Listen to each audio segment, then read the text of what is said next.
네. 아,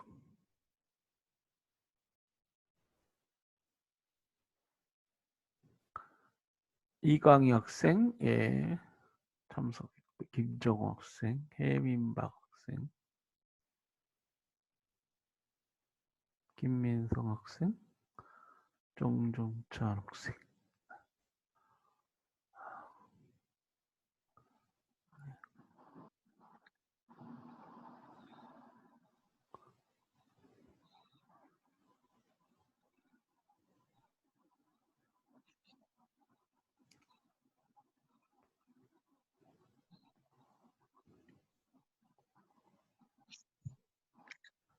네, 수요일 국제통상법 화상회의입니다.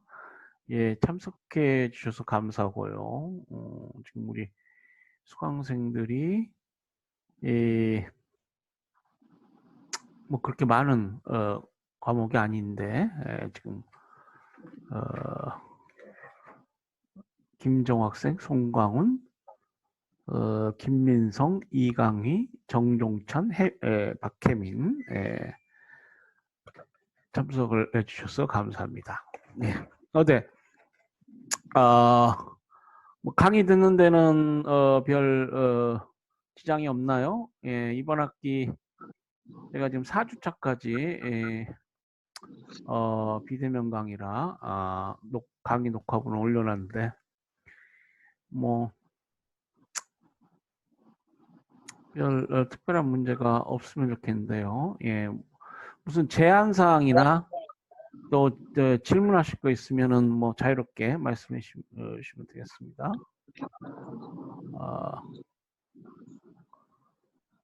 3주차 수업 월요일에 다 들었어야 했나요? 예, 3주차 수업 그 수업 그 출석 인정 기간 내에 출석을 해서 들으셔야 되고요. 부득이 무슨 문제가 있다거나 하면은 또는 뭐 그 기계를 잘 몰라서 착오가 있었다랄지 저에게 연락을 주시면은 출석 인정을 이렇게 해드리겠습니다. 예, 그 우리 그 E 클래스에 예, 그 질의응답란 있고 그러니까요. 예, 연락해 주시기 바래요. 예. 그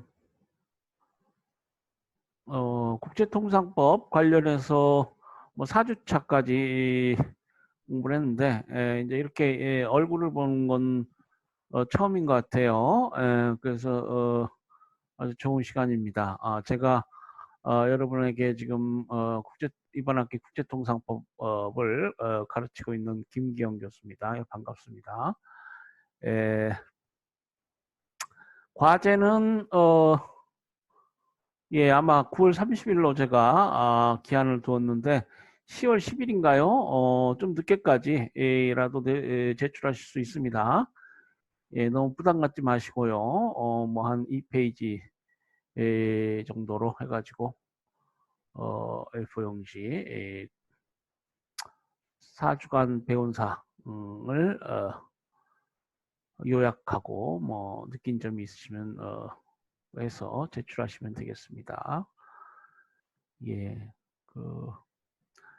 뭐 우리가 국제통상법을 지금 전반부를 지금 하고 있어서 뭐 특별히 지금 아직까지는 뭐 크게 어려운 것은 없을 것 같습니다. 예, 그래서 이번 시간에는 뭐 특별히 여러분이 하실 말씀이 없으시면은 우리 제가 수량 제한 지난 시간에 의해서 수량 제한 어, 하고 이 반덤핑 제도 또 보조금 제도 이 부분을 조금 강의 형식으로 여러분에게 하도록 전달하도록 하겠습니다. 화이트보드 형태로 제가 좀 사용을 할게요.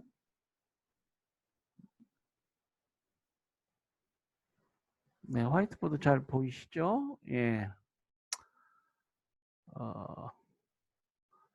네, 우리 교재 여러분 아마 교재를 다 구입하셨을 거예요. 조용정 교수님의 무역경영사에서 나온 국제통상법 149페이지 보면은 이제 수량 제한, 쿼터라는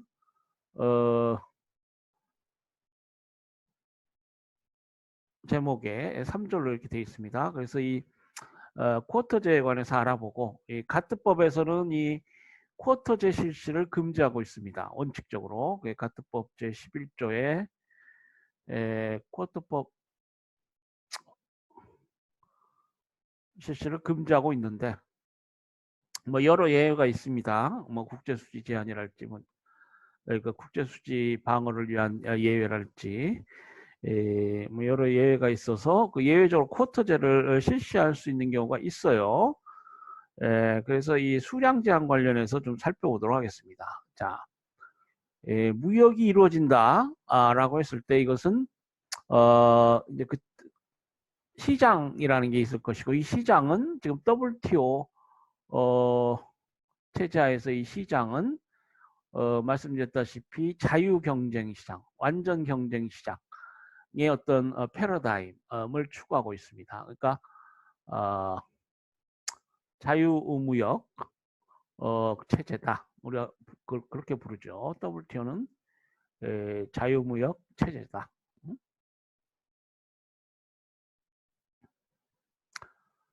자유무역 체제, 시장이 자유롭게 경쟁할 수 있는 그런 구조여야 한다. 아담 스미스나 리카르도가 얘기한 그러한 경제 이론에 기반한 그런 패러다임하에 있습니다. 그러니까 이 시장 내에서 기업들이 자유롭게, 그러니까 말씀드린 대로 관세 없이 교역할 수 있는 것, 이 가장 이상적인 것인데, 이제 현실적으로 관세가 있을 수밖에 없고, 쭉 이제 그 가트가 1947년도 만들어진 이후에 쭉 WTO, 그래서 WTO도 뭐 한 26년 되잖아요. 쭉 그 관세 인하가 이루어져 왔다. 완전한 무관세는 아직 아니지만 선진국들은 이제 거의 관세율이 뭐 한 자릿수 정도가 되고 있습니다. 그러니까 무관세로 교역하고 또 어떤 절차나 뭐 이런 것들, 그러니까 소위 비관세 장벽이라고 하는 것, 뭐 각 회원국들의 뭐 표준제도 여러 법들이 있겠죠. 나라들이 만드는 그런 제도들, 이런 것들이 이제 철폐돼야 되는데요. 지금 이번 시간에 말씀드리려고 하는 이 쿼터, 이것은 아주 불안당입니다.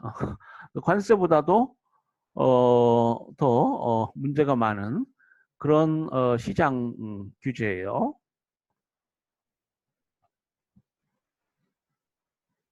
관세는 그것이 상품 가격과 연관이 돼가지고 시장에서 가격 기능을 통해서 이게 조정이 될 수 있지만 무관세인 게 가장 좋긴 해도 이 쿼터제는 아예 그 시장 자체에 접근하는 수 없게 하니까 접근하는 것을 원천 봉쇄해 버리니까 보다 더 좀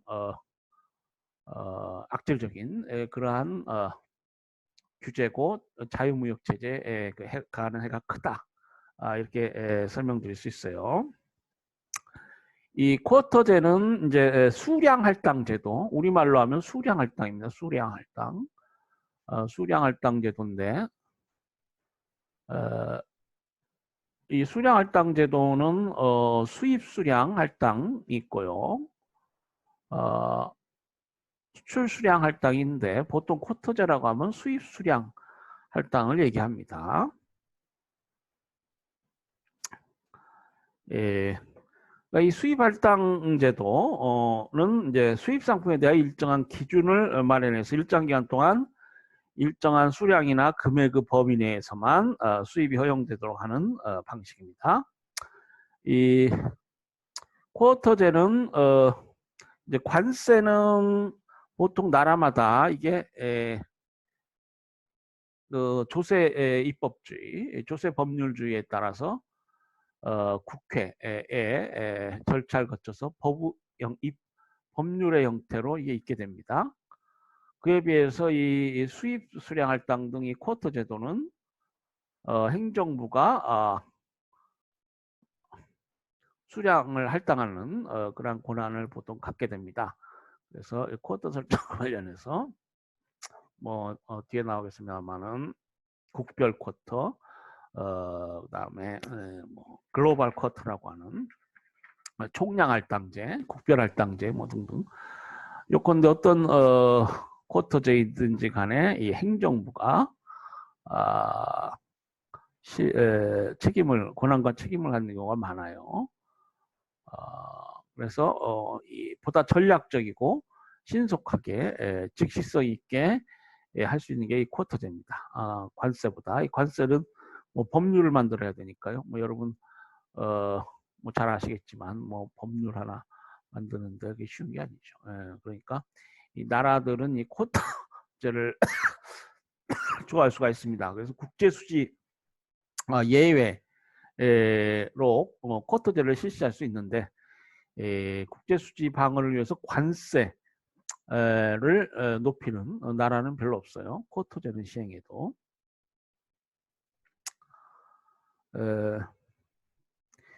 이 수입 억제 효과는 이제 아까 말씀드린 대로 이 쿼터제가 확실합니다.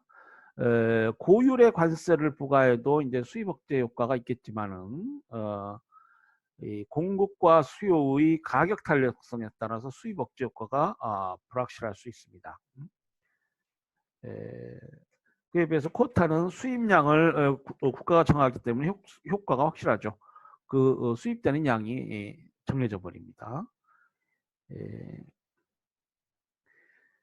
그러니까 수입 억제 효과, 국내 산업을 보호한달지 뭐 여러 정책적 목적으로 수입 억제 효과를 내고 싶다. 그러면은 그 나라 입장에서는 쿼터제를 시행하는 것이 보다 타당하다, 보다 효율적이다 이렇게 말씀드릴 수 있겠습니다. 그러니까 이 관세의 경우에 가격 기능 있기 때문에 쿼터제가 가격 기능을 배제하고 수입 억제 효과가 크다는 것이죠. 그래서 이 수입 할당제는 관세보다도 말씀드린 대로 더 악질적인 그러니까 자유무역 체제에 대한 더 악질적인 어떤 효과를 낼 수 있다. 이렇게도 말씀드릴 수가 있어요. 이 수입 할당제는 1931년 프랑스에 의해서 최초로 도입되었고 이 양차 대전사에 많이 1차 세계대전, 2차 세계대전 그 중간 무렵이죠. 이때 많이 이용되었어요. 그래서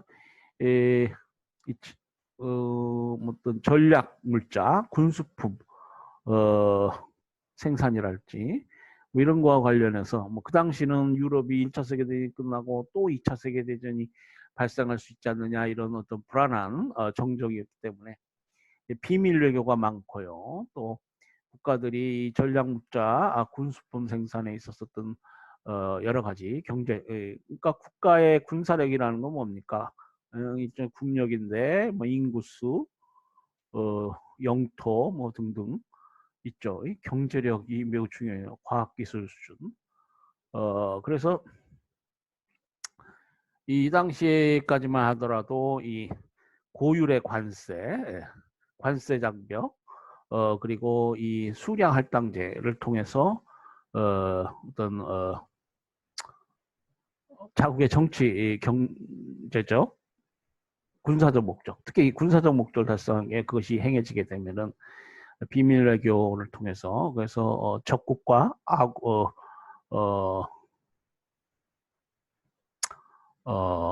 우호국, 적국과 우호국, 동맹국 간의 관계가 명확해지고요. 어느 나라하고는 전략 물자를 이렇게 수출거래하고 적국하고는 단절한달지. 그래서 이런 어떤 고율의 관세, 이 시기에 고율의 관세나 이 쿼터제 같은 것이 결국 2차 세계대전으로 나아가는 한 배경이 되었다. 물론 그 1차 세계대전이 끝나고 이제 독일이 고액의 어떤 배상액으로 이제 힘들어하죠. 예, 그래서 이제 그런 것들이 뭐 복합적으로 누적되어서 결국 2차 세계대전이 반발할 수 없었는데, 그러니까 이 기간 동안 보호무역주의, 이 대표적인 무역 제한 수단으로 이 수입 할당제가 실시되었고요. 따라서 이제 이런 사정을 전쟁이 끝나고 난 후에 이제 알게 되었죠. 예? 그래서 1차 세계대전, 2차 세계대전, 특히 2차 세계대전은 뭐 그 비극적 그 결과, 전쟁의 참화가 매우 컸죠. 그래서 우리가 지금 배우고 있지만 국제법 관련해서도 유엔이라는 기구로 인해서 어떤 국제사회의 새로운 평화주의적 국제 정치 질서가 만들어지고요. 브레튼 우즈 체제, 뭐 가트 ITO 얘기하고 있습니다만은 브레튼 우즈 체제 경제 영역에서 이제 이런 것들이 만들어지는데, 이것은 다시는 우리 인류가 이런 전쟁을 참았어 를 겪지 말아야 되겠다. 인류 염원을 닫고 이러한 국제 그야말로 이제 지금 현대 어떤 국제 정치 경제 질서가 놓이게 되는데요. 그러니까 이 새로운 브레튼 우즈 체제, 가트, 그리고 지금은 이제 WTO까지 왔습니다만은, 이 체제는 이 쿼터제를 폐지하는 것을 주된 목표로 삼게 됩니다. 그래서 쿼터 폐지를 주된 목표로 하고, 가트 조문에 아까도 말씀드렸지만은 11조에게 들어와 있어요. 그래서 계속 이 쿼터제 폐지에 관한 노력이 있었고, 결국 지금 선진국 공산 수입, 선진국의 공산품 수입에 있어서는 이 쿼터제가 대부분 폐지되었습니다. 그러니까 가트 WTO 체제가 기여한 바 중에 하나다. 쿼터제의 폐지는 가트 WTO 체제에 기여한 중요한 업적이 하나가 됩니다. 자, 수량 할당제도의 유형 150페이지에 보면은 아까 말씀드린 대로 글로벌 쿼터, 그러니까 총량 할당제가 있어요. 글로벌 쿼터가 있고, 국별 할당제, allocated quarter라고 하는 국별 할당제가 있습니다.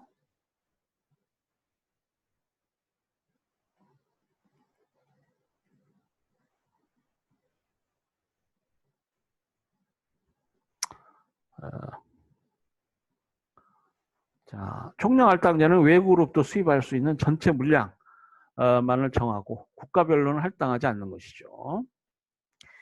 이것은 이제 여러분도 이해하시겠지만은 무차별주의, 무차별 원칙에 충실한 것입니다. 나라별로 차이 있게 할당을 하면은 이건 안 되죠. 최국대 원칙에 위배되는데, 글로벌 쿼터 총량 할당제를 하면은 무차별 원칙을 준수할 수가 있습니다. 자, 국별 할당제는 그에 비해서 나라별로 이 쿼터를 할당하는 것인데요. 인위적인 국가 간의 물량 배정이 되고 뭐 차별이 발생하게 되겠습니다. 그래서 이 국별 할당제는 가트 WTO 체제에서는 부득이한 경우에만 실시가 허용되는데, 국별 할당제를 실시하더라도 가급적 국가 간에 공평성이 유지될 수 있도록 하고요. 미리 그 개별 국가하고 이걸 합의를 해야 됩니다.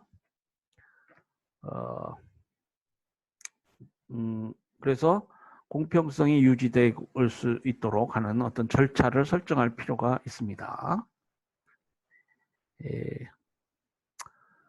네, 우리 151페이지 보면은 그 수량 할당의 경제적 효과라고 해서 쭉 설명이 되어 있습니다.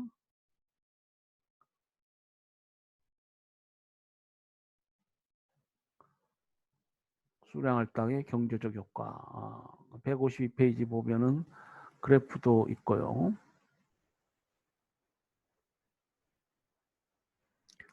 예, 그래서 자, 이 그림 5-2죠. 수량 할당의 경제적 효과.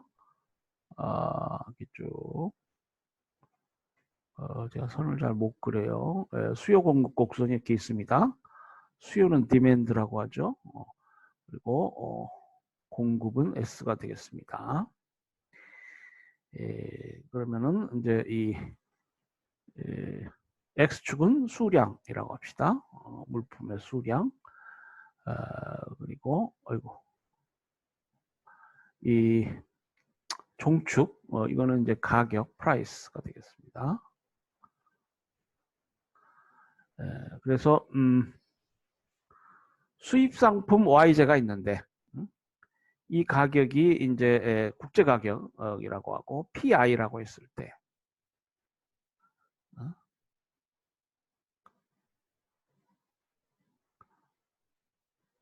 PI가 있겠습니다. 자, 이 경우에 자유무역이 이루어진다면은 국가는 Q2만큼 소비하고 Q1만큼 생산합니다. 자, 국가가 공급하는 이 D하고 S는 이제 그 국내 수요 공급이죠.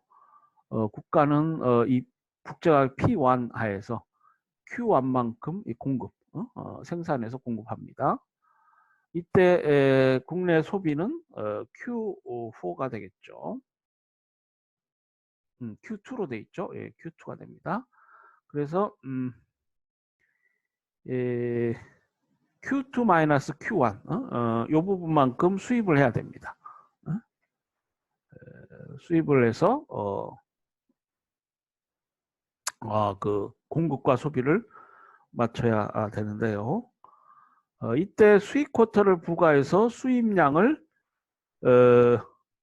Q2-Q1으로 해야 되는데 쿼터제가 실시되어서 수입량이 줄어들게 된다. 그러면 이제 Q4에서 Q3만큼 수입량이 줄었어요. 원래 이렇게 Q2, Q1만큼 수입을 해야 되는데 쿼터제를 실시해가지고 Q3, Q4, Q4에서 Q3만 차감한 그것만큼만 수입했다. 그러면은 이때 가격은 어떻게 되겠어요? 가격은 이제 여기에서 형성이 되겠죠. PQ가 됩니다. PQ가 되고 국내 소비는 줄어가지고 Q4만큼 됩니다. 국내 소비는 Q4. 이게 국내 소비. 교재에 뭐 있으니까요. 국내 공급은 Q3가 됩니다. 자, 그래서 이게 수입 쿼터를 부과하면 수입제 국내 가격이 상승하고요. P1에서 PQ로 상승했죠. 그래서 생산 증가 효과. 우리 국내 생산이 증가합니다. 그리고 소비 감소 효과. 소비는 감소했죠. Q4로 감소해요. 그리고 국제 수지 개선 효과. 수입이 감소하니까 그 부분을 국내 생산자, 국내 생산 상품을 메우게 되니까 국제 수지가 개선되겠죠. 그리고 이제 소득 재분배 효과. 소득 재분배 효과. 수입업자가 이제 그 수입업자와 생산업자 사이에 이제 소득 재분배 효과가 발생합니다. 그리고 이제 소비자 입장에서는 결국 소비가 줄죠. 그래서 후생 감소 효과가 발생합니다. 이렇게 교재에 설명이 되어 있어요. 자, 그래서 이 수량 할당은 이제 기본적으로 그 무역에 있어서 자국 산업을 보호하고 뭐 여러 뭐 재정 수입 증가랄지 뭐 이런 목적을 위해서 부과되는 관세하고 뭐 비슷합니다. 네? 비슷한데요. 모든 것이 똑같은 건 아니고요. 우리 교재에도 설명이 있지만 지금 생산효과, 소비효과, 국제수지효과, 소득 재분배효과, 후생효과, 교육 조건효과, 이 부분에서 이제 모두 동일해요. 그런데 차이가 있는 점은 관세의 경우에는 그 정부의 재정 수입이 발생합니다. 근데 쿼타의 경우에는 그런 정부의 재정 수입이 없어요. 물론 당연히 그러겠죠.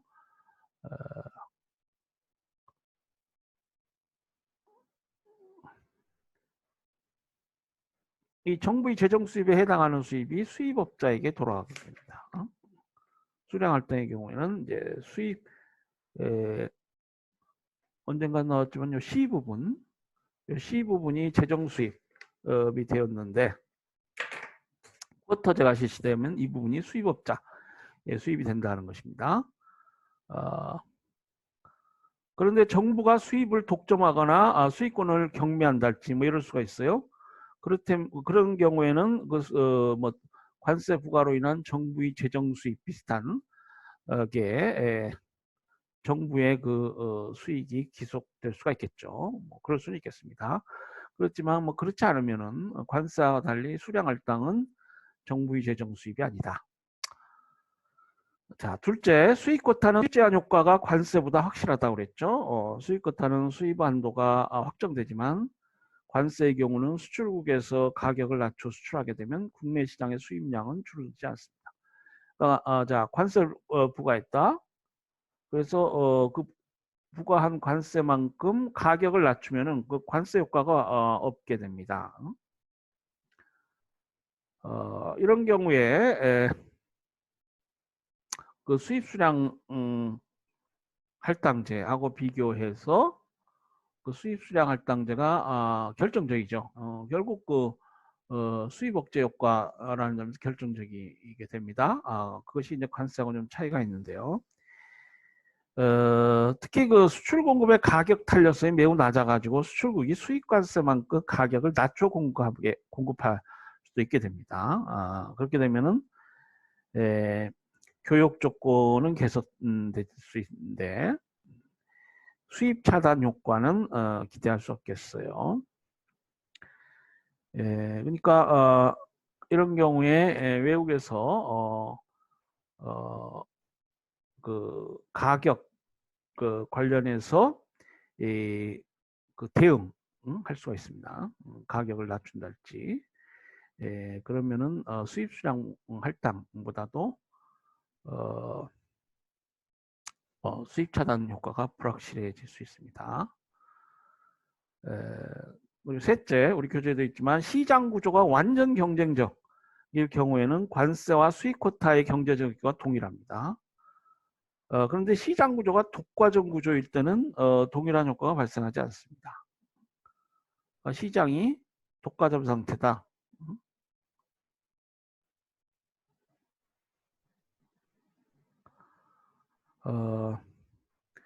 자, 수입국의 수익 경쟁 산업이 독점 상태에 있다고 한번 생각해 보세요. 그러면은 수량 할당의 경우 국내 공급자는 수입 할당량을 제외한 전체 수요를 독점할 수 있기 때문에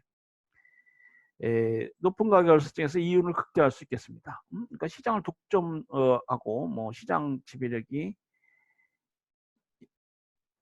거의 독점, 그러니까 100% 독점 상태다 또는 뭐 과점 상태다.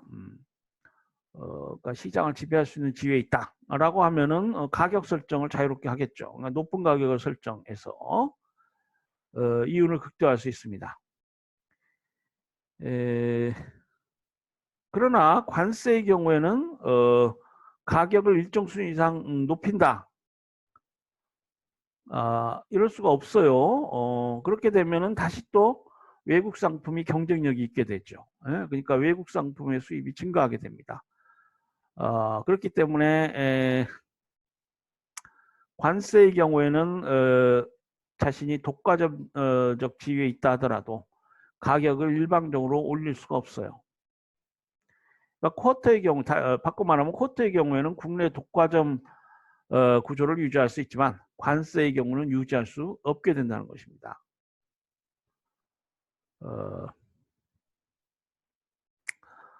요컨대 이 수입 쿼터는 비효율적인 수입 경쟁 산업을 보호할 수 있고요. 이 시장이 독과점 상태에 있는 것은 비효율적인 수입 경쟁 산업이죠. 경쟁 산업이 있다는 거예요. 그래서 이런 기업들은 결국 그 높은 국내 가격을 정할 것이고 소비자에게 큰 손실을 부담시킬 수 있습니다. 또 이 관세 제도는 이제 부정부패가 개입할 여지가 별로 없는데요. 쿼ota 시행 과정에서는 아까 그 뭐 행정부가 관세와 달리 행정부가 권한과 책임을 갖는 경우가 대부분이다. 뭐 이렇게 말씀드렸지만은 부정부패 관행이 발생할 수 있습니다. 자, 이 수량 할당제, 수량 제한, 뭐 쿼터제, 뭐 여러 용어들을 사용하는데 이 WTO 협정 가트 11조의 이 수량 제한 금지 원칙이 규정되어 있습니다. 규정되어 있지만 제약국은 할당제, 수출입 허가 또는 기타 조치로 기타 제약국, 타 제약국 상품 수입에 대하여 금지 또는 제한을 설정하거나 유지해서는 안 된다. 이렇게 돼 있고요.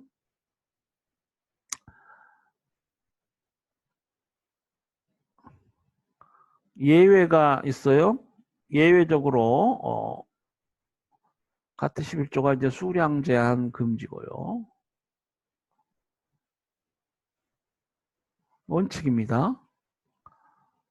그럼 국가가 어떠한 경우에도 쿼터제를 실시할 수 없느냐? 그건 아니고 예외가 있습니다.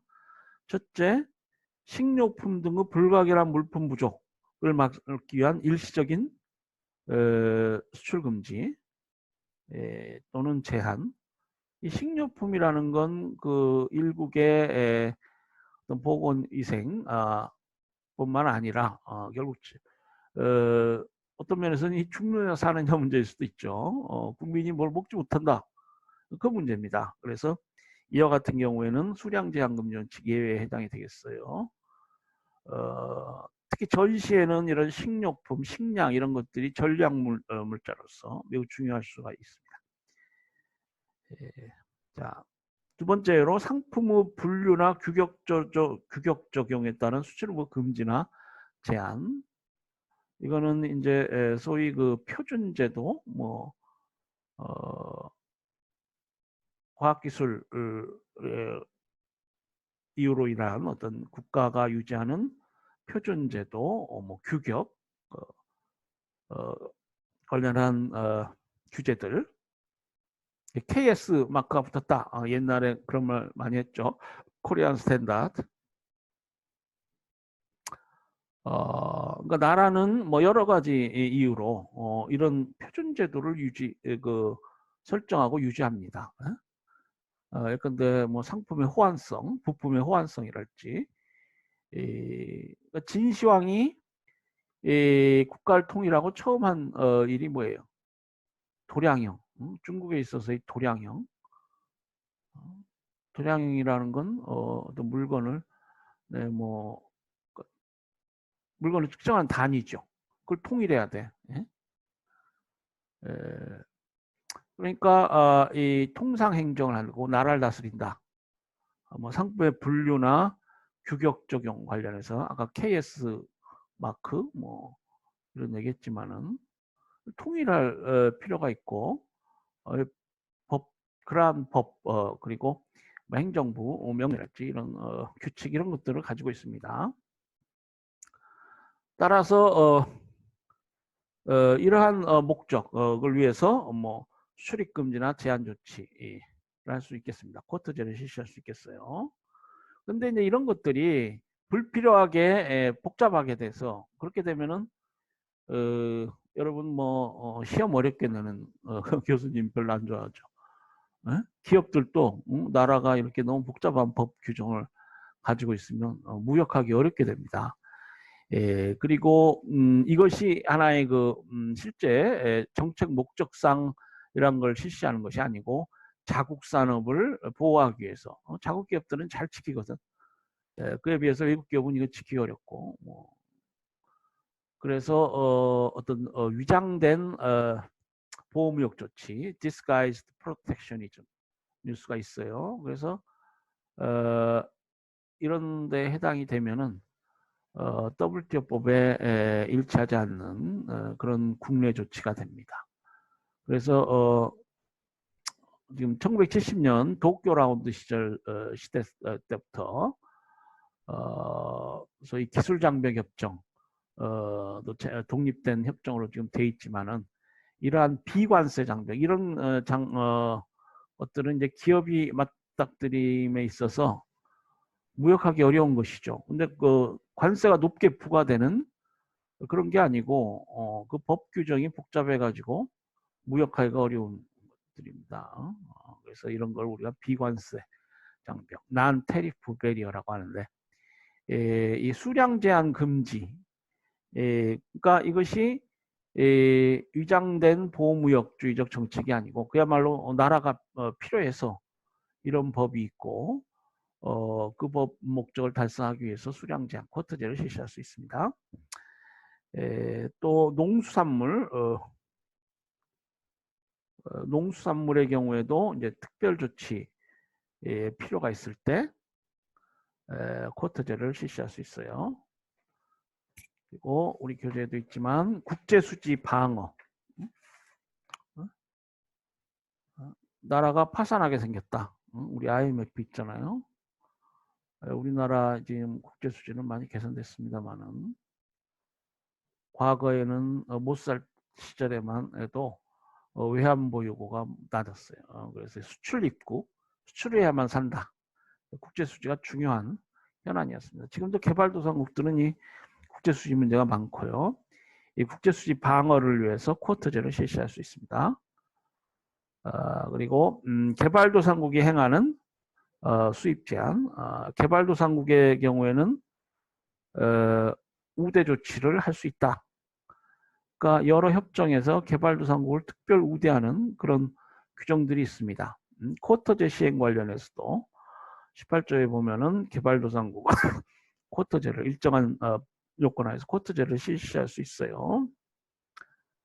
다음으로 이 세이프가드 메저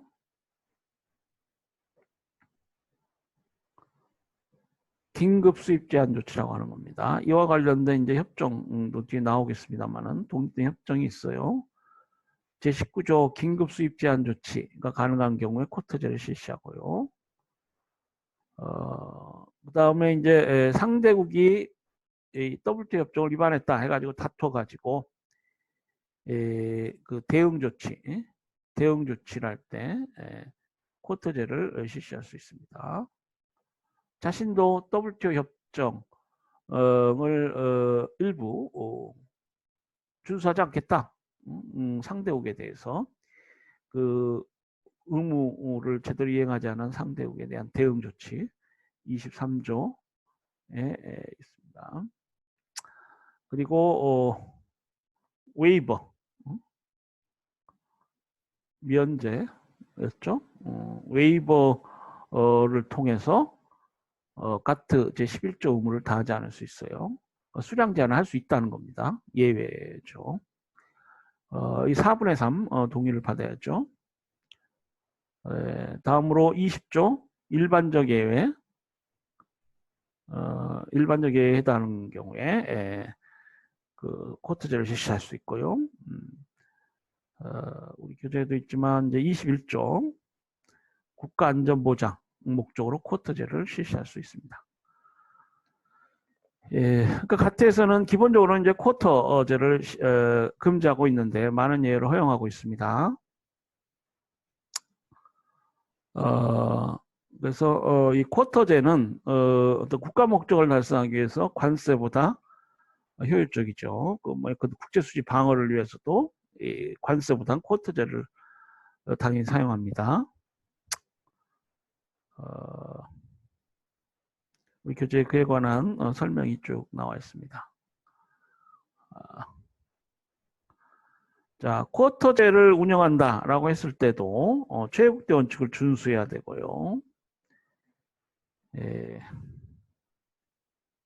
이 쿼터제는 국가에 대하여 차등의 결과를 가져오기 쉽습니다. 차별적인 성격을 원래부터 이제 가지고 있는데요. 그래서 지금 최애국대 원칙을 다시 한번 확인하고 있어요. 그러니까 최애국대 원칙은 아주 중요한 기본 원칙입니다. 그래서 1조에 들어와 있고 11조 수량 제한 금지 원칙 그리고 13조에서 그 최애국대 원칙을 준수하도록 예외에 해당이 돼서 쿼터제를 실시하는 경우에 최애국대 원칙을 준수하도록 하고 있습니다. 쿼터의 배분 방법 관련해서 이 쿼터를 실시할 때 국가 간 해당 국가에 수출하는 점유비가 달라지지 않도록 시행되어야 합니다. 그래서 쿼터 시행국은 공국별로 미리 할당량을 정하지 아니하고 대외 수입 총량만 할당해서 미리 공표하는 방법을 사용하는 걸 원칙으로 합니다. 그래서 아까 말씀드린 총량 할당제를 원칙으로 해요. 그렇지만 이제 총량 할당제가 불가능하다. 그런 경우에는 쿼터가 공급국별로 할당돼 시행되는 경우에 해당이 되겠는데 이때는 말씀드린 대로 개별 국가 간 합의를 하는 게 좋습니다. 그래서 나중에 말썽이 나지 않도록 왜 차별했느냐 말썽이 나지 않도록 개별 국가 간 합의를 해서 할당량을 배정하고요. 이때 합의가 불가능한 경우는 과거 대표적인 기간 중에 각 채약국이 해당 물품을 공급해온 수량이나 금액 비율을 기초로 하여 대표적인 기간 이후에 국가별 공급 여건 변화 같은 특별한 요인도 고려해서 할당하게 된다.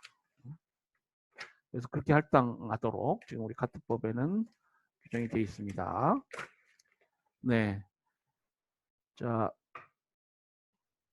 우리 지금 교재 156페이지 보시면은 산업피해 구제라고 해서 이제 쭉 설명이 되어 있습니다. 제 4절이 되겠어요.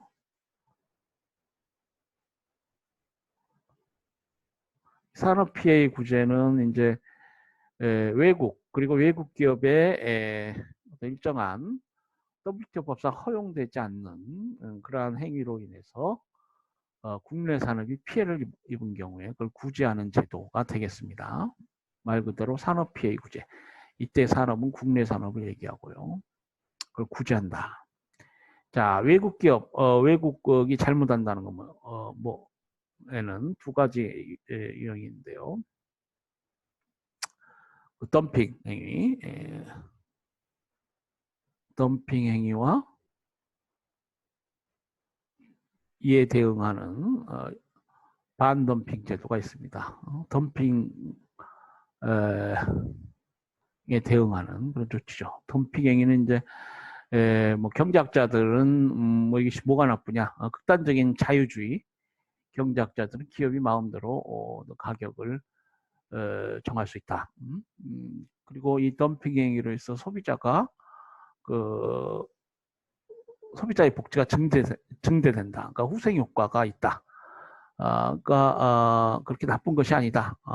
뭐 이렇게 얘기하는 사람도 있고요. 그러나 이 덤핑 행위는 이제 시장을 하나의 시장이어야 될 시장을 분리한다는 그런 문제가 있습니다. 그래서 일종의 시장 분리를 통한 뭐 가격 조작 그리고 그로 인한 어떤 기업의 전략을 달성하기 위한 것이니까 이게 무슨 자유시장 안에서 허용돼야 한다? 꼭 그렇게만도 볼 수 없는 거예요. 그래서 이게 뭐 덤핑 행위를 경제학적으로는 뭐 긍정적으로 보기도 하고 뭐 부정적으로 보기도 하는데 그럼 법은 어떻게 봐야 되느냐? 법은 엄격한 법적 요건을 통해서 이 덤핑 행위를 지금 불법시하고 있습니다. 이 덤핑 행위 역사는 오래돼요. 과거 지금 뭐 신대륙이 있죠. 태평양이 있고 그러니까 20세기 무렵 이제 19세기에서 20세기 19세기 말이업 20세기 초 이때 많이 행해졌어요. 이때는 이제 미국이 신흥공업 국가로 막 발돋움할 때입니다. 그리고 정치 군사적으로는 뭐 세계 최강대국, 20세기 정도 들어오면은 최강대국이 돼요. 물론 1차 세계대전, 2차 세계대전을 거쳐서 세계 최강대국이지로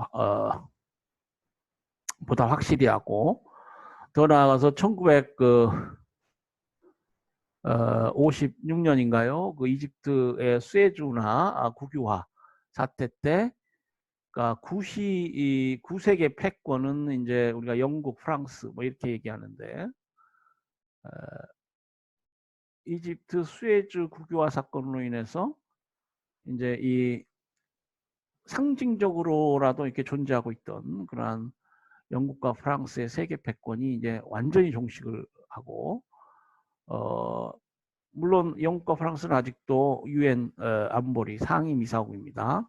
미국, 소련 냉전 체제하에서의 두 대국의 입김이 커졌다 이렇게 보죠. 그래서 이 수에즈 국유화는 이제 영국과 프랑스 입장에서는 이 수에즈 운하라는 것이 그 무역, 통상 관련해서 매우 중요합니다. 우리 국제통상법하고 있지만 실제로 관련해서 국제거래법 사건도 있어요. 국제거래 분쟁도 있고 우리 국제거래법 시간에 뭐 제가 강의도 하고 그럽니다만은, 그래서 수에즈 운하를 국유한다는 것은 영국, 프랑스 입장에서는 자국의 자유로운 어떤 통상, 국제무역이 매우 장애가 되고, 그렇기 때문에 이집트를 침략하기 위해서 뭐 군대를 보내고 위협을 하게 됩니다. 이에 대해서 미국과 소련이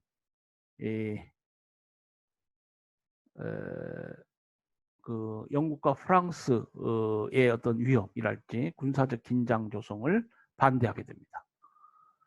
그러니까 이제 1956년인데 이때는 이제 신생 독립국들이 많게 되고요. 뭐 1970년대에 이르면 절정기에 달하게 되는데, 이제 국제사회가 과거의 어떤 제국주의적 체제로부터 새로운 신생 독립국의 어떤 국제사회 대비. 그러니까 이제 민족 국가들이 이런 후진국, 개발도상국, 식민 지배를 받던 나라들이 마구 탄생하게 됩니다. 우리나라도 그 한 예가 되죠. 일본의 식민 지배를 받다가 1948년 정부를 세우고 그러잖아요. 그래서 이 냉전 시대의 어떤 국제 정치는 이런 신생 독립국 그룹들의 입김이 이제 이때쯤 되면은 이제 커지게 되고, 그런 와중에 이제 영국과 프랑스가 미국, 소련의 어떤 경고로 군대를 물릴 수밖에 없게 되고, 이제 이 사건을 보통 국제 정치학자들은 구세계 패권국이었던 영국과 프랑스의 목락을 상징적으로 상징적으로 보여주는 그런 사건이었다 이렇게 보죠. 요컨대 뭐 이미 실질적으로는 미국이 1차 세계대전, 2차 세계대전을 거치면서 명실상부한 세계 패권 국가로 등장하게 되고요. 이제 그 견제 세력, 견제할 수 있는 세력은 소위 소련이랄지 뭐 중국, 소위 새로운 이념 사회주의의 기초에서 등장한 이런 대국들인데, 그래서 이 시대를 우리가 콜드워라고 불러요. 콜드워, 냉전 시대다. 특히 이제 이 냉전 시대를 상징적으로 대표하는 것이 그 1950년 한국 동남입니다. 코리아워, 인터 코리안 워. 그래서 이제 결국 그것이 중국의 개입으로 휴전선이 그어졌죠. 뭐 지금도 우리 종전선언 해야 된다고 우리 대통령이 이제 계속 주장하고 있는데, 예, 아직 그 법적으로는 지금 종전선언이 안 된 상태입니다. 예. 그러니까 휴전 상태. 예. 자, 그래서 이 냉전 시대가 계속 진행 오래 지속되었죠. 그러니까 실제로 전쟁만 없지 언제든지 전쟁이 터질 수 있는 그런 상황입니다. 그러다가 1990년대 들어와서 그 시나트라 닥트린, 고르바초프, 지난 시간에 말씀드린 것 같은데요. 사회주의 체제가 붕괴합니다. 그래서 이제 이 시점에 있어서 많은 국제정치학자들이 자유주의 체제의 승리다, 공산주의 망했다, 뭐 이렇게 보고요. 뭐 유럽 국가들은 다 이렇게 자유국가로 이렇게 돌아서고 있고, 지금 고르바초프 서기장은 아마 뭐 세계 정치 회의 뭐 회장인가요? 뭐 그걸 맡고 있는 것 같습니다. 그런데 다시 이제 세계가 세력 균형을 이루고 있다라고 해서 뭐 또 어떤 국제학자는 지금은 뭐 다시 또 그러니까 그 당시만 해도 유니폴라, 미국의 단일 패권이었다, 단일 패권이 성립되었다, 뭐 이렇게 말하는 국제 정책자들이 많이 있었고요. 지금에 와서는 여전히 뭐 이것을 미국의 단일 패권이다, 유니폴라로 보는 경우도 있고, 다시 바이폴라로 돌아섰다, 양극 체제. 특히 이 미국과 중국 그 간의 양극 체제, 또 멀티폴. 정치하는 사람들은 이 폴 기둥을 좋아하는 분권화된 사회다. 분권화된 국제사회가 되었다. 뭐 유일한 단일 패권도 없고, 뭐 특정한 두 나라 간이 공유하는 패권도 아니고, 뭐 미국, 소련, 중국, 뭐 영국, 프랑스, 뭐 신생 독립국 그룹 뭐 이렇게 해서 복잡한 어떤 균형을 이루고 있다, 이렇게 보는 사람도 있는데요. 좀 옆으로 셌습니다만은, 그러니까 미국이 20세기 무렵에 이제 세계 국제 정치적 위상이 이제 높아지고요. 경제적으로도 이제 공업국가로 급속히 확대되고 있었기 때문에 유럽 국가들, 유럽 기업들이 미국을 경제적으로 좀 압박하기 위해서 뭐 덤핑 얘기를 많이 하게 됩니다. 싼 값에 상품을 수출하고, 그래서 이 북미 지역 국가들, 캐나다나 미국 이런 나라들이 이제 그 덤핑 행위에 대응하기 위한 국내법을 많이 만들어요. 그래서 이제 국내 입법을 하고 뭐 그런 어떤 역사적 배경을 가지고 있습니다. 그래서 이제 세계 대전이 터지고 아까 브레튼 우드 체제랄지 뭐 가트가 대도하면서 이 덤핑 행위에 관해서 국제적으로 이걸 불법시하게 됩니다. 그래서 이 가트법에 이 덤핑 조항이 있고요. 독립적으로 이 반덤핑 협정이 지금 제정돼 있습니다. 자, 그러면은 덤핑이라는 게 뭐냐? 우리 교재에도 설명이 있지만 쉽게 얘기해서 낮은 가격으로 수출하는 것을 말합니다. 그러니까 자국 내에서 통상적으로 거래되는 정상 가격보다 낮은 가격으로 수출.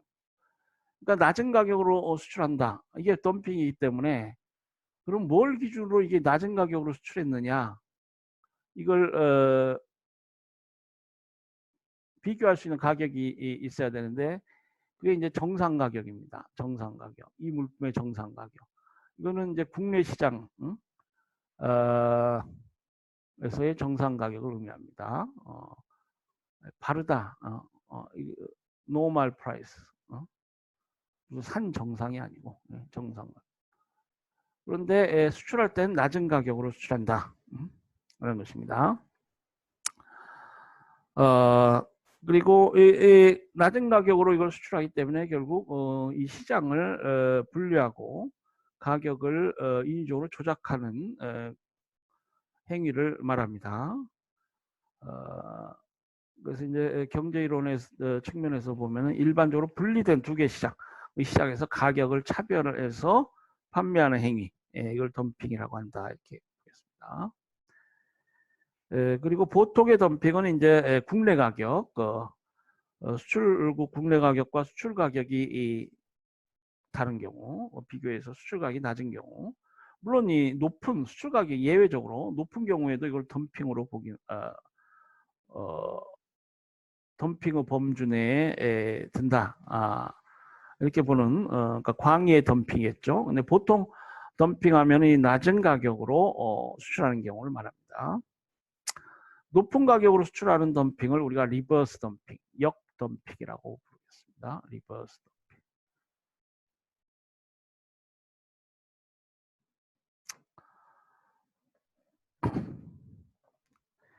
자, 그래서 이제 이 덤핑은 이렇게 경제적으로 정의할 수 있는 개념인데, 우리가 이제 앞으로 공부하려는 덤핑 행위, 뭐 반덤핑 제도는 이게 법적인 겁니다. 그래서 이제 그 관련 조항이 같아 있고, 반덤핑 협정이 독립적으로 만들어져 있다. 이렇게 말씀드렸죠. 그래서 덤핑에 해당이 되느냐, 덤핑 판정 문제가 있고요. 이 덤핑으로 인해서 국내 산업에 피해가 있느냐. 아까 그 반덤핑 제도는 보조금 제도도 그렇습니다만 국내 산업의 피해 구제 제도가 되는데요. 이런 요건들, 이 법적인 요건입니다. 덤핑 판정을 하고, 물론 이제 뭐 이 덤핑 조사를 하게 되는데요. 이 덤핑 조사를 하게 되면은 이제 그 덤핑 마진을 계산하고 그를 상쇄할 수 있는 반덤핑 관세를 부과할 수 있습니다. 이 반덤핑 관세를 부과하려면은 이 덤핑 행위가 존재한다라는 것을 확정해야 되고요. 그러니까 나라마다 뭐 준 수사기관 비슷하게 우리나라는 지금 무역위원회가 있습니다. 미국은 ITA, International Trade Administration. 이게 이제 미국의 무역위원회입니다. 우리나라도 있고요. 그리고 덤핑 관련한 주무관청이 상무성입니다. 우리나라도 그 산업자원부가 있죠. 그래서 국내 산업 피해를 구제하기 위한 제도를 운영하는 권한과 책임을 갖고 있습니다. 이 부서들이. 자, 덤핑이 왜 발생하느냐? 소위 그 이제 시장이라는 것은 뭐 일반적으로 일물일가의 법칙이 성립되는 영역이고요. 가격을 차별하는 것, 시장을 분리하는 것은 뭔가 문제가 있는 것입니다. 보통 이제 덤핑을 하는 기업은 국내에서 어떤 시장 지배력이 있는 기업들입니다. 예컨대 지금 미국과 관련해서 덤핑 문제로 가장 많이 문제가 되고 있는 것이 삼성이죠. 삼성. 우리나라에서 가장 큰 기업이죠. 자, 뭐 이런 기업들, 뭐 현대 자동차는 뭐 덤핑 판정을 아마 별로 받지 않은 것 같은데요. 그게 뭐 그래가지고 삼성은 지금 뭐 다국적 기업 형태로 돼 있기 때문에 유럽에도 있고, 그래서 뭐 애플 관련해서 지적재산권 침해 문제랄지 또 이 뭐 TV랄지 가전제품 관련해서 냉장고 뭐 미국 시장에서 어떤 덤핑 행위 이런 걸로 많이 그때 언론에 등장하고 그랬죠. 그러니까 어느 나라든지 미국의 경우는 아까 말씀드린 대로 뭐 상무성 무역위원회 또 뭐 덤핑과는 관련이 없지만은 이제 미국은 자국의 통상이익을 보호하기 위해서 뭐 USTR 뭐 통상대표부를 대통령 직속으로 이렇게 두고 있습니다. 예. 자, 그래서 이런 시장 지배력 있는 시장 지배력을 가진 지위에 있는 기업들이 국내 시장에서는 가격을 높게 해서 팔고 해외 시장에서는 싼 값에 수출을 하고 이렇게 해서 어떤 기업의 전략적 목적을 충족할 수 있겠습니다. 그러니까 국내 시장에서는 가격 탄력성이 비탄력적이고 해외 시장, 해외 수출 시장은 경제적인 입장에 있기 때문에 싼 가격이 유리하고 그것이 이제 기업 전체 입장에서는 가장 베스트 솔루션이 되는 것이죠. 지금 덤핑행위가 발생되는 동기라고 해서 157페이지 쭉 나와 있습니다. 첫째, 각 시장을 분리하여 가격을 측정해서 이윤을 증대하려는 기업의 가격 전략. 가격 전략, 이윤 증대. 이것이 이제 첫 번째 목적이고요.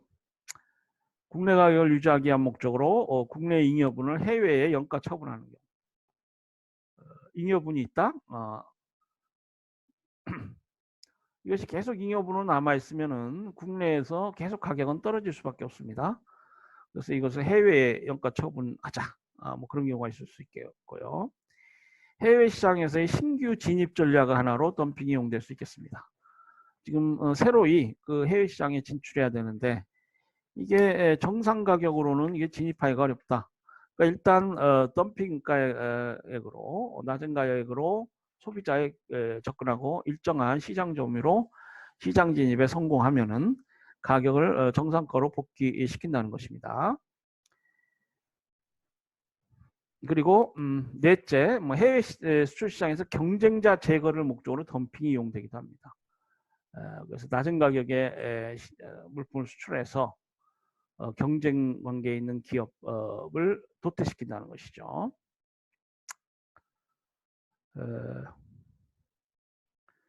이런 덤핑 행위는 좀 목적이 안 좋습니다. 그래서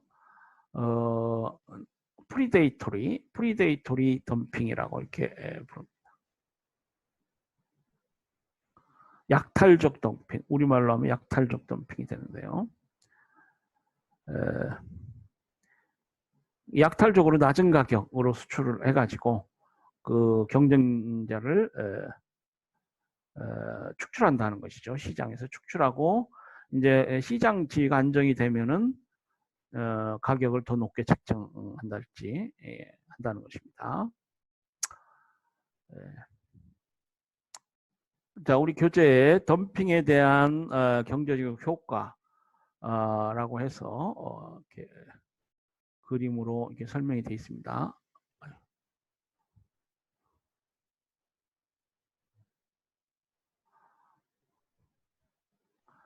자, 우리 159페이지인데요. 첫 번째 그림은 이제 국내 시장 관련한 그림입니다. 그리고 두 번째 그림은 해외 시장 관련한 글이에요. 자, 물품의 가격과 수량에 있어서 국내 시장은 가격 탄력성이 해외 시장보다 적다. 그러면은 그 선이 좀 가파르겠죠. 그에 비해서 이제 해외 시장은 선이 완만하겠습니다. 그러니까 가격이 좀만 이게 이제 왼쪽인데요. 왼쪽이 가격, 종축이 가격이죠. P. 그리고 횡축이 수량입니다. 소비는 수량, 수요 곡선이라고 이렇게 봅시다. D, demand. 가격이 떨어져도 국내 시장에서는 수량은 별로 그렇게 많이 안 떨어지는 거예요. 그러니까 가파르죠. 가격이 떨어졌다? 그러면은 자, 여기 보면은 이제 여기 P에 있다가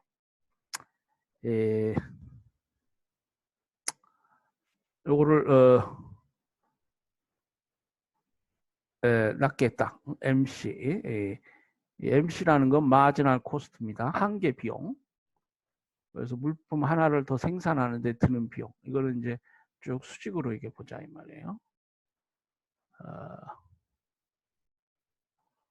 그러면은 지금 가격이 국내 시장에서는 굉장히 높게 됩니다. 그리고 해외 시장에서는 높게는 되지만 그 가격 탄력성으로 인해서 약간만 높게 되죠.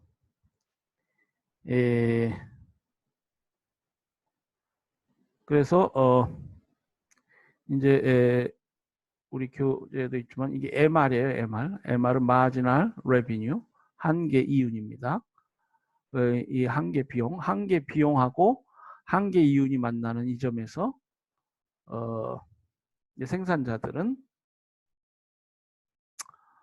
생산하고 시장에 공급할 겁니다. 그러니까 공급 수량이 Q가 되죠. 여기에서 공급을 할 테고, 그러면 가격은 지금 이 수요의 가격 탄력성이 둔하기 때문에 가격은 훨씬 높아집니다. 해외 시장에서는 MR과 MC가 만나는 지점에서 가격이 결정되고, 이때 수량이 결정되고,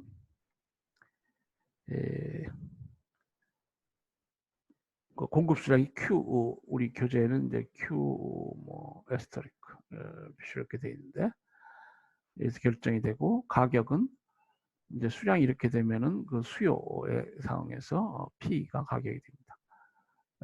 이건 훨씬 높아졌는데, 이건 이제 해외 시장은 낮아졌죠. 그러니까 수요의 가격 탄력성이 이제 해외 시장 크고 국내 시장은 낮다는 그런 전제입니다. 그래서 기업은 이제 결국은 마지널 레비뉴, 한계 비용과 한계 수익이 만나는 점에서 시장에 물품을 공급할 때 이윤 극대화가 된다는 것입니다. 그래서 이렇게 가격을 차별해서 이윤 극대화를 할 수가 있다는 것입니다.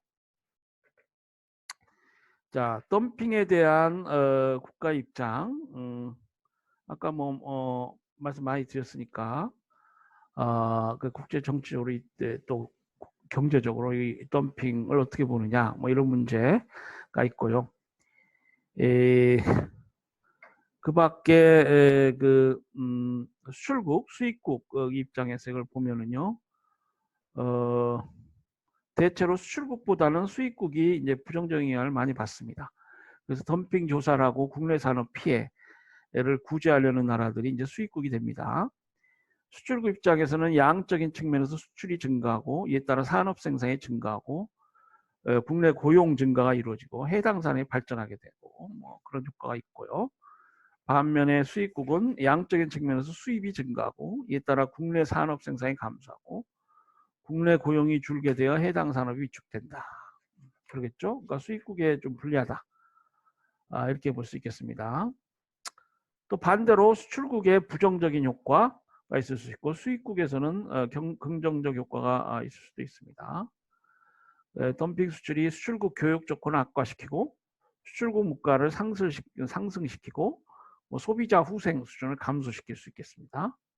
또 수입국 입장에서는 수입국의 교육 조건을 개선하게 하고 수입국의 물가를 하락시킴으로써 수입국 소비자의 후생 수준을 증가시킬 수 있겠습니다. 네, 그래서 쭉 우리 수량 할당 그리고 이제 주제를 좀 바꿔서 산업피해 구제에 관련한 서론 부분, 이제 반덤핑 제도랄지 이 뭐 덤핑 행위에 대한 이제 역사적 배경이랄지 그 기본적인 어떤 경제적 어떤 메커니즘 이런 걸 제가 설명을 드렸으니까요. 이제 이런 배경하에서 WTO 반덤핑 제도가 어떻게 되어 있는지, 가트법 반덤핑 조항, 반덤핑 협정 에 대해서 살펴보는 시간을 이제 다음 시간에는 그런 걸 살펴보도록 하겠습니다. 네, 여러분 수업 들으시느라고 수고하셨습니다. 자, 오늘 화상회의는 이렇게 수업을 한 것으로 이렇게 대차고요. 그렇지만은 지금 화상회의니까 혹시 뭐 아무런 사항이라도 좋습니다. 말씀하시고 싶은 거 있으면 말씀하시고요.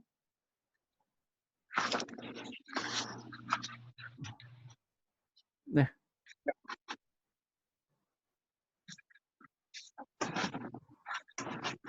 네, 예, 뭐 특별히 예,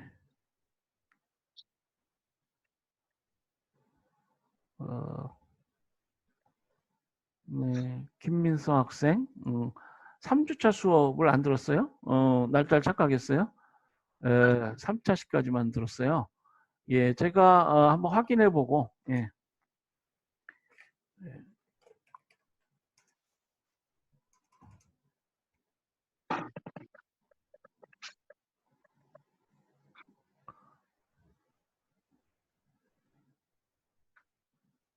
예.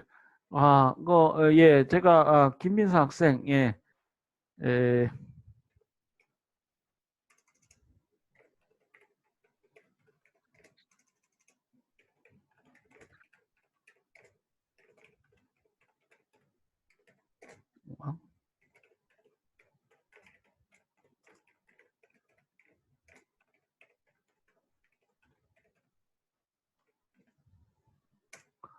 네, 어, 네, 김민수 학생 출연사항 제가 확인해 볼게요. 걱정하지 마시고요. 뭐 합당한 이유가 있으면 제가 출석으로 지금 계속 인정해주고 있습니다. 그런 학생들이 좀 있고요. 어, 네. 그리고 11월 달에 대면 수업으로 이렇게 전환이 될 것인가? 지금 일단 학교 방침은 뭐 10월 말까지인데요. 우리 학교 방침을 보고 제가 알려드리겠습니다. 네. 자, 또 뭐 질문 사항이나 뭐 제안 같은 게 있으신가요? 네. 예. 네. 그러면은 모두 수업 들으시느라고 수고하셨습니다. 네. 이번 화상회의는 여기서 마치도록 하겠습니다. 네. 행복한 저녁 되세요. 예, 감사합니다.